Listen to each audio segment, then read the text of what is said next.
Hello! Very recently, I saw that Daniel Smith has released some Triad sets, 8 of them, in Stormbreaker, Architectural, Evening Glow, Desert Horizons, Spring, Summer, Autumn and Winter. All of these trios are made up from their existing colour range, and they come as sets of 5mm tubes. I'd forgotten to write that bit down. Now, I wasn't going to rush out and buy all of these sets in these little boxes, because I have quite a lot of 15mm tubes, and of course all of these colours are available as 15mm. I was really curious to know how many of these colours do I have in my collection, and can I make up any of these triads with them? I'm excited for this, so let's get into it!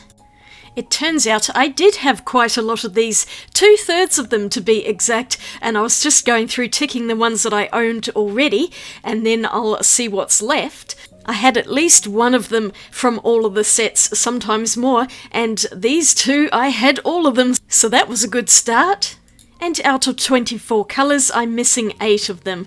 Of course I wasn't going to get out of this without spending money. I went and bought the other 8 colours in 15mm tubes because my local art shop just happened to be having a 15% off sale, so that was a nice little bit of savings, although it still cost a fair bit for these tubes. As you know, Daniel Smiths are not cheap.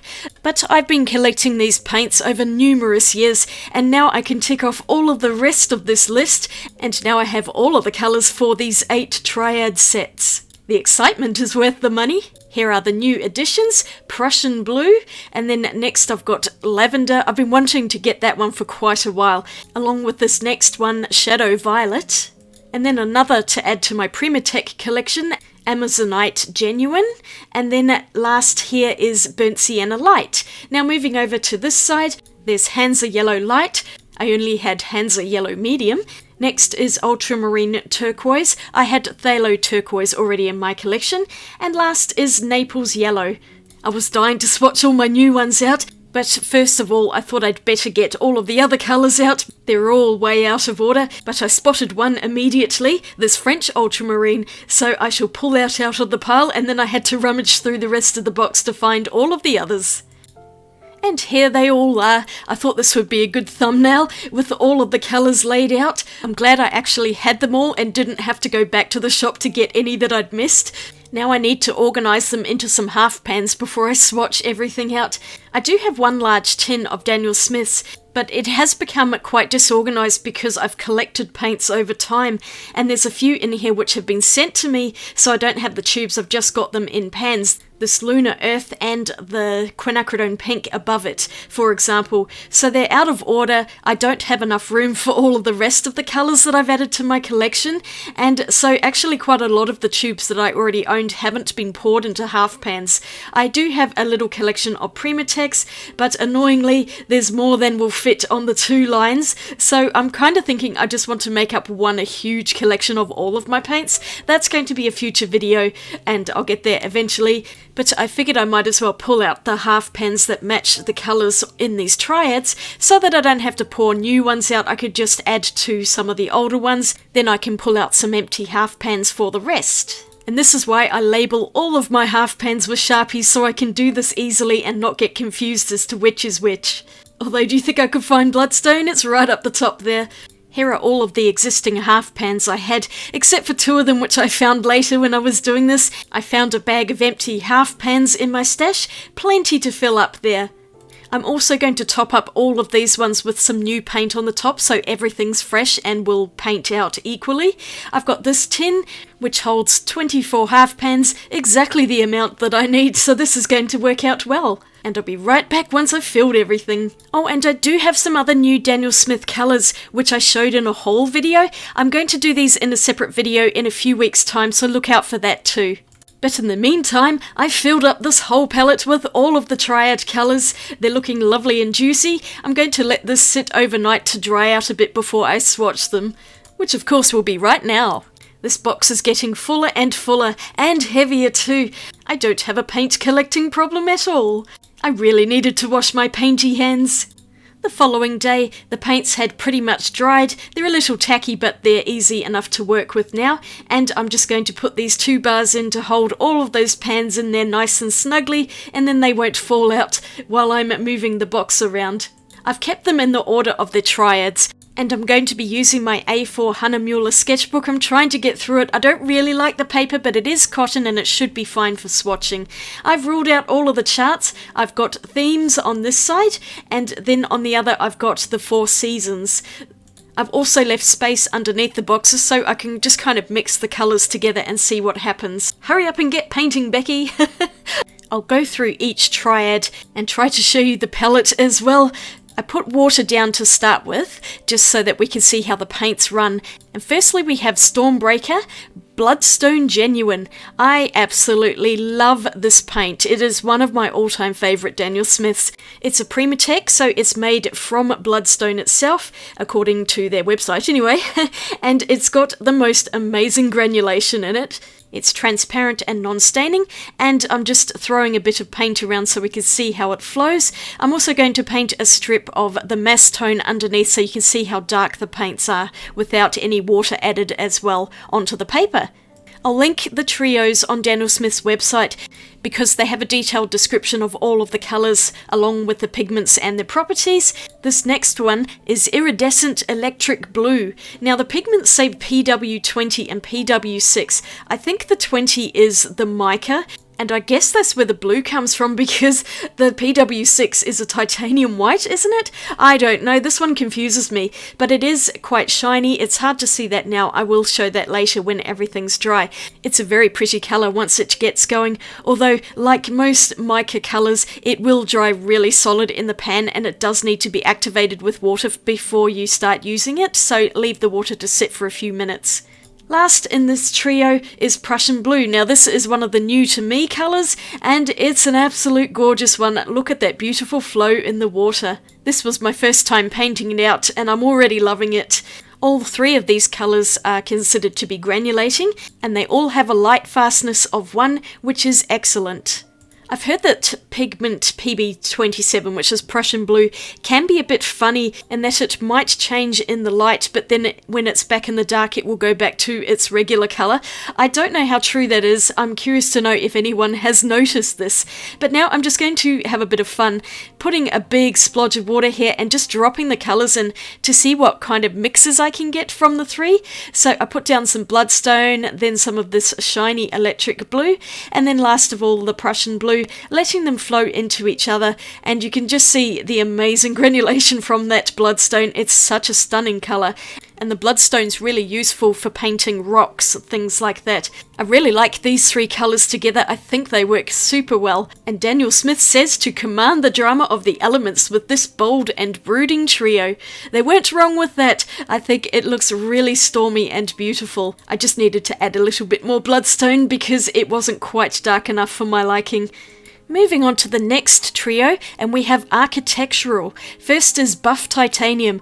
And I can say that this one is perfect for this trio because when I went to Greece a few years ago, I ended up using almost all of my Buff Titanium because all of the architecture is pretty much this colour. And sorry that it keeps going out of focus, I didn't realise my hand was taking it all up. I hope you could still see it well enough. According to Daniel Smith, soft structure meets timeless tone. This subtle, sophisticated trio is perfect for capturing the quiet elegance of architecture and urban sketching. Buff Titanium lays down a warm vintage base. Lavender adds ethereal light, and here it is. This is also a new colour for me, and I'd been wanting to get it, but it's quite expensive at a Series 2.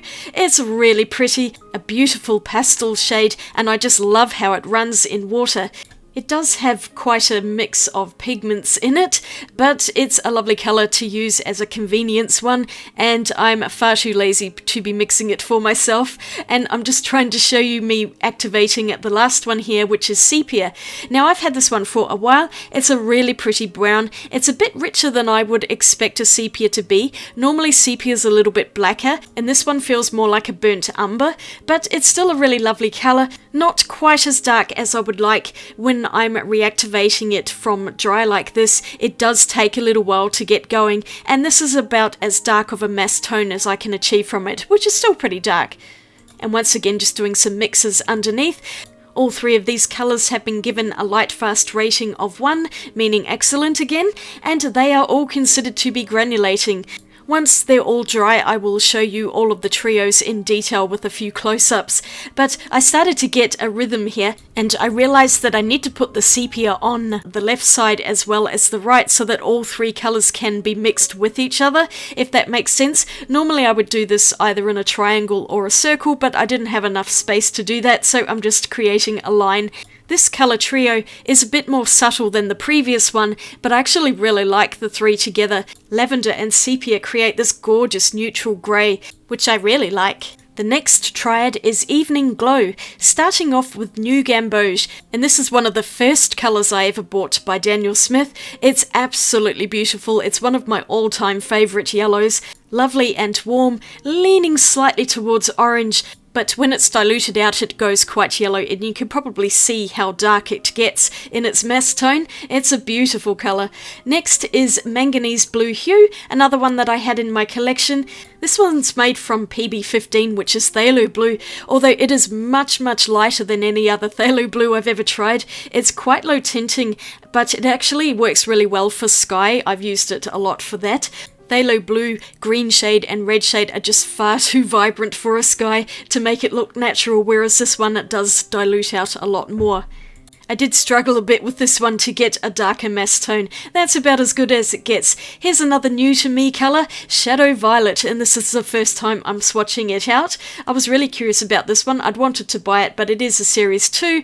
I tend to get the Series 1s because they're cheaper, but I was curious about this, and it's actually a little bit lower tinting than I was expecting, although I do actually quite like it. It's a nice subtle purpley colour, quite brown as well, though it has neither purple nor brown. It's a mix of orange, blue and green, so there you go. Daniel Smith says, capture the last light of day with this dreamy poetic palette. New Gamboge reflects a fading sun, Manganese Blue Hue evokes cooling skies, and Shadow Violet brings soft, mysterious shadows. The blue and violet are both granulating, whereas New Gamboge is non-granulating. New Gamboge is excellent with light fastness, along with Shadow Violet, but Manganese Blue Hue is considered a light fastness of 2, which is very good. And I didn't quite rinse my brush off enough there, so I've managed to corrupt that New Gamboge, and I needed to clean that up so I could get some pure colour. But we got some interesting mixes with this one too. They just kept running into each other, and it was a chaotic mess in the end. I was trying to work quickly so I could get some decent mixes and also get the pure colour, but because the paints were running a lot, they just kind of did what they wanted, and so I'm going to get some fairly unpredictable results. It's always fun watching paints flow into each other though, and this can be best achieved on a cotton paper. I'm not sure about the Evening Glow set. I mean, I like the colours, I just don't know if I like them together. Let me know in the comments what you think of this one, and all of them for that matter. I'll move on to the last of what I call the themed sets. This is Desert Horizons, and we're going to be starting off with Amazonite Genuine, which is another Primatech colour and is made from the stone Amazonite. It's a pretty blue-green colour, I'd say medium tinting. It's incredibly transparent and has quite a subtle colour, but I do like it. It's growing on me, and I'll just paint it out a little bit more. This one benefits from having the water sit on it for a little while before painting it out. Here's the mass tone, so it's still quite bright. It's just not as vibrant as some of the other colours which aren't gemstones, but it's pretty good for a stone colour. The next in the series is Monte Amiata Natural Sienna. I've had this in my collection for ages. I really like it. It's a very useful colour, and I often pair this with Buff Titanium. Those two go really well together. It's a nice yellow sienna. I like it because it's super transparent, and it does have some granulating effects to it. Amazonite is non-granulating.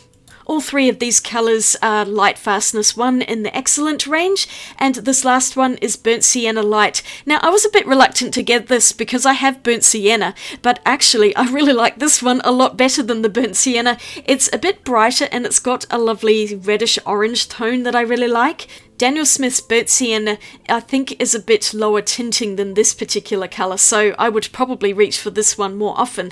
So this was another new to me colour, and a surprisingly good one. It's also transparent and it's non-granulating.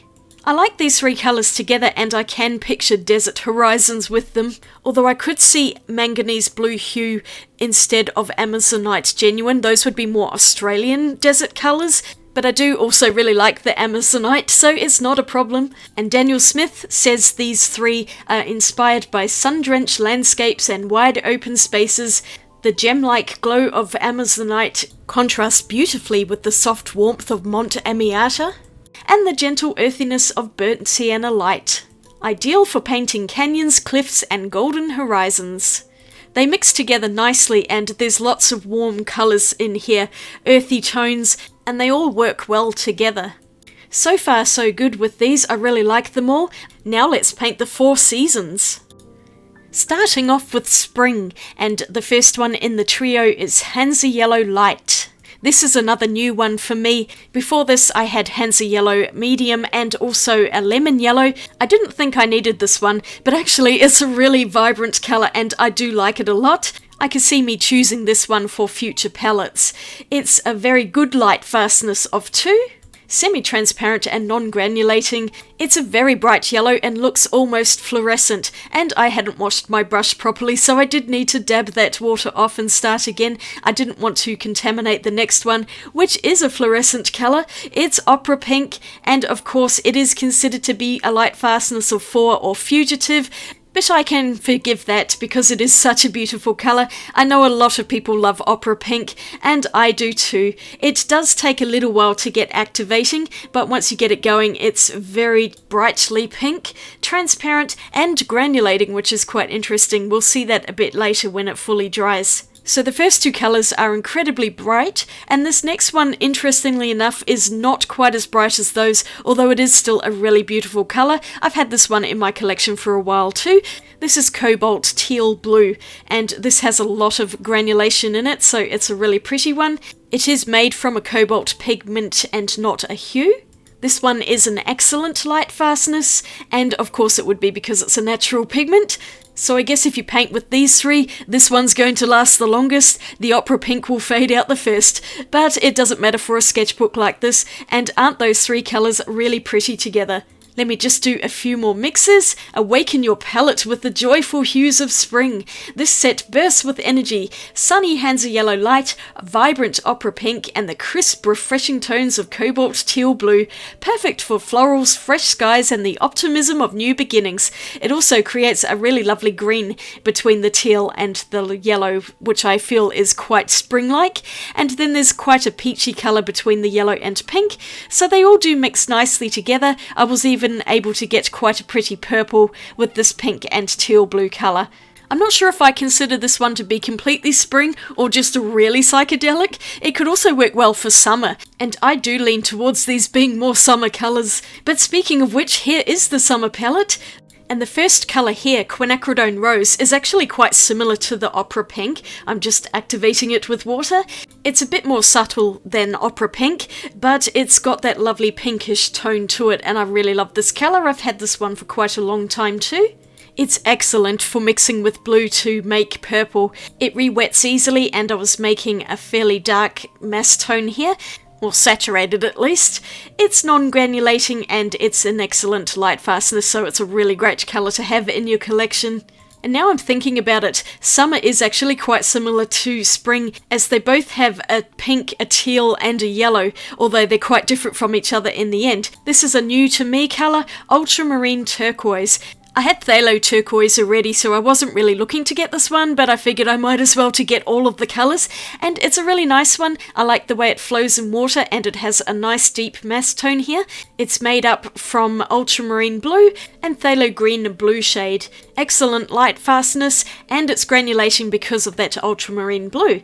And the last one here is another new one for me. This is Naples Yellow, and normally I'm not a big fan of Naples Yellow. It's a bit too subtle for my liking, but it's okay for what it is, although I do feel like this is really late summer in Australia when everything has just completely dried out and it's just this kind of straw colour.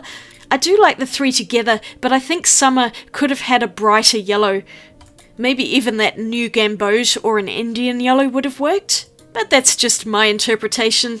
Other than my nitpicking, the 3 colours are quite nice together. They just don't really evoke Australian summer for me.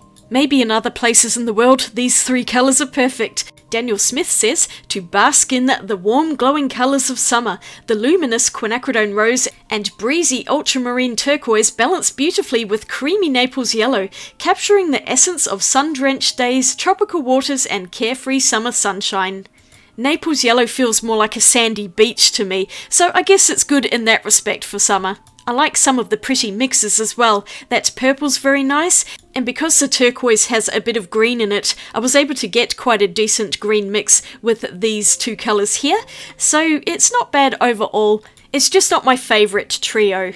And I was getting a lot of pooling, so I was trying to pick some of it off because these watercolours were out of control and just all merging together.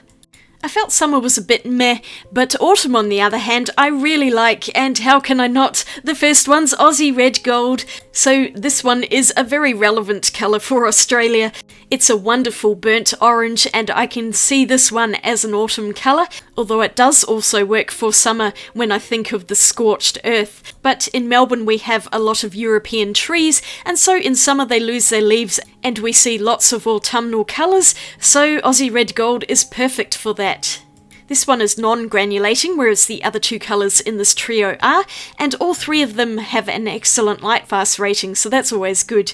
Now we go on to another favourite colour of mine. This is Rose of Ultramarine, and you can actually mix this one if you've got quinacridone rose and ultramarine blue, and I did do that for a while, but eventually I just got lazy and bought the ready mix tube. It's such a lovely colour. I hate having to try and get this colour myself every single time. So it's just easy to get the convenience mix. It's a beauty, and once it dries you'll see how it does split out into 2 colours. The granulating ultramarine blue is quite a heavy pigment, so that one tends to split out from the lighter quinacridone rose pigment, which I think is a finer pigment. And here we have the mass tone. It's a very vibrant plum colour. I love it a lot. This one makes me think of autumn too, especially with plums coming into season. And last up we have Undersea Green, which is always an interesting one. This is granulating too. It's a mix of 3 colours and it does split out quite a lot as well. So I'll just paint it on. It flows nicely in water and it's made up of course of blue and yellow, but it also has some orange which does give it a more muted colour, and it's really lovely. It's one that I hadn't actually poured into a half pan yet, so I was excited to finally get this going, and I think all 3 of these colours make me think of autumn. Daniel Smith tells us to embrace the richness of fall with this earthy, expressive trio. Aussie Red Gold brings warm golden foliage to life, while Rose of Ultramarine and Undersea Green add depth and drama to your seasonal scenes, a moody, magical mix for harvest-inspired work. I love their descriptions. I wonder who wrote them. But there are some really pretty mixes with these 3 colours. The Aussie Red Gold does go quite yellow when it's diluted out, but it also has that orange tint to it. And then with that Rose of Ultramarine you can get some pretty oranges. It also mixes nicely with the green, and these 2 mix well together to get some very dark brownish colours. So overall this is one of the more interesting palettes of the Triad range. But I'm not done yet. I have one last trio to do. This is Winter. Starting off with Lunar Black. This is PBK 11, which is an incredibly granulating black, and this one is no exception. As soon as it hits the water, it starts spreading really quickly and granulating almost immediately. It's an amazing black, very dark, but you can see it lightens up considerably, and that's with all of those granulating pigments just coming to the surface. It's a fascinating colour. It does have a dark mass tone when you don't put too much water in it, but even now I can see it's granulating there. And next is French Ultramarine. This is generally considered a warm blue, but it actually looks quite cool in this particular palette, I guess, with these 3 colours. It's really nice. You can't go wrong with French Ultramarine, really. This is also granulating, although not quite as intense as that Lunar Black when it comes to that. All 3 of these ones have an excellent light fast rating as well. The very last colour is Cascade Green, and I bought this one quite a while ago from viewer recommendations. A lot of you really love Cascade Green, and I can see why, because Look how crazy it runs in water. It's amazing. It also splits out into two different colours, the brown and the blue, and we'll see that a little bit later on. It's a really nice colour. It's got a decent mass tone, and I quite like this trio of colours for winter. Let me know what you think. Does it represent the winter where you are? Daniel Smith says to explore the quiet beauty of winter with this atmospheric palette. Granulating Lunar Black adds texture and shadow, French Ultramarine offers a deep chill, and Cascade Green brings the icy organic tones of frost and forest, ideal for serene snowscapes and bold contrast. Even though most of Australia doesn't get snow, some of the alpine regions do, so I guess it can kind of go with that area, but otherwise I do like the colours as a trio. I think because they're all granulating that they work really well together, and it definitely has a cold feel to it. And oh my goodness, that's a lot of colour on these 2 pages. I am so glad I did this. I really love these trios. It was a lot of fun painting all of these swatches and also mixing the colours together just to get these really interesting palettes that I might never have thought of. I think Daniel Smith has done really well with these. Let me know in the comments which is your favourite trio. Let's take a closer look at each trio just so you can decide a bit better which is the best. I think this one is my favourite. The Stormbreaker is amazing. Look at that Bloodstone Genuine. The granulation in that is just epic. And I really like the electric blue as well. Hopefully you can see a bit more of that iridescence showing through. It's a lot easier to see with the naked eye than it is on camera, but I'm using my pointy finger just to show some of that iridescence there, and then this amazing granulation. I love Bloodstone and I highly recommend that one. In fact, all 3 of these look really great together. I'm glad I've got the Prussian blue now. Here's the Architectural Triad. I wasn't sure about this one to start with, but I actually really like it now the colours have blended in together. They go seamlessly and you get lots of neutral tones with that brightness of the lavender. So I think these will be super handy ones to have. And I am seeing a little bit of granulation. I think it's mostly coming from the sepia, but it seems to be from the lavender as well. Evening Glow. It's an odd combination, but I really like these 3 colours. I think they look lovely. That new gamboge is very dominant. And now that Shadow Violet's dried, I can see the colours splitting out into 2 different shades there. Possibly 3 in some parts. Manganese is also granulating out a bit, and these 2 together are absolutely gorgeous. I just love that little patch there. It's so pretty. I like the green, and I also like this yellowish brown. So all 3 colours go nicely together. I was struggling to hold the book up here, but we have Desert Horizons over on this side, and these 3 colours go nicely as well. I'm really liking the Amazonite Genuine. I wasn't too sure on that one to begin with, but it's definitely growing on me. It's not meant to be granulating, but I am seeing some texture, and I really like the 2 siennas together. They make a lovely mix. All 3 colours, once again, mix well together. So whoever curated these sets has done an excellent job, I think, at least on these 4. Let's take a look at the other page. These are the seasonal ones, and on first impressions I think I like autumn and winter the best. This may change when I actually paint with them, but first up is spring, and I feel like cobalt teal blue would be better replaced with a spring green, and then it would feel really springy to me. But I do like the 3 colours, and I guess you can make a springy green with the yellow and the teal, so it's not that big of a deal. I like the granulation of the cobalt teal blue. I always love that opera pink. It's lovely and bright, and I think overall they're quite pretty colours. I'm just not sure I would have chosen those ones for spring, but here's summer by comparison. It is definitely feeling a little bit more muted and warmer, so maybe that is kind of summery. I can see granulation in that ultramarine turquoise. I think I would have liked a warmer red instead of quinacridone rose, and also a warmer yellow, although the Naples yellow is pretty good for sand, so I guess it works for that respect. Especially the Naples yellow and the turquoise together look like beachy weather. I'm just not too sure about the quinacridone rose. Maybe that's what's throwing me off. I think I decided Hansa Yellow Light is definitely too cool, and here's where I was going on about New Gamboge being a good summer colour. Sorry for the blurry footage, oh dear. Let's stabilise that one with autumn, and I really can get on board with these 3 colours together. I think they look fantastic. I just love this triad on first impressions. Look how much that undersea green has split out, and you can really see blue in there along with the orange and the greenish colour. This Rose of Ultramarine has also split out and I can see different colours there. And then this Aussie Red Gold has a bit of texture, but I think that's from the paper rather than it being granulating, because I don't think it is. Really interesting muted mixes. It feels very autumnal to me.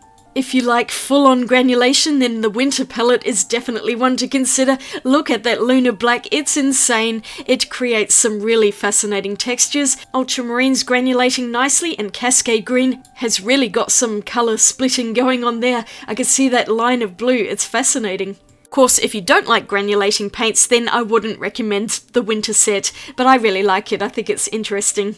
I've done some scans of the Triad pages that I've made. I'll upload them onto my Flickr account and link them in the description below so you can check them out for yourself and study them in a bit more detail. They're not perfect, but they're quite close to the originals. That is all of the Triads painted out. I really enjoyed making this video. I'm so glad I did it. Of course, I have not had time to do any actual paintings. I'm a bit stuck for ideas, so please let me know in the comments what your suggestions are. I hope to pick some of those and paint them. That will be a video down the track. It's going to take me time to do. But thank you so much for watching this video. I hope you enjoyed it, seeing all of these Triads together. Drop your thoughts in the comments. And if you enjoyed this video, I'd really appreciate a thumbs up. You might want to subscribe for more videos. I've got some other Daniel Smith videos in my collection. Here's one, and here's another. Enjoy those too. I hope you're having a lovely day, and I'll see you all again in my next video. Swatch you later. Bye!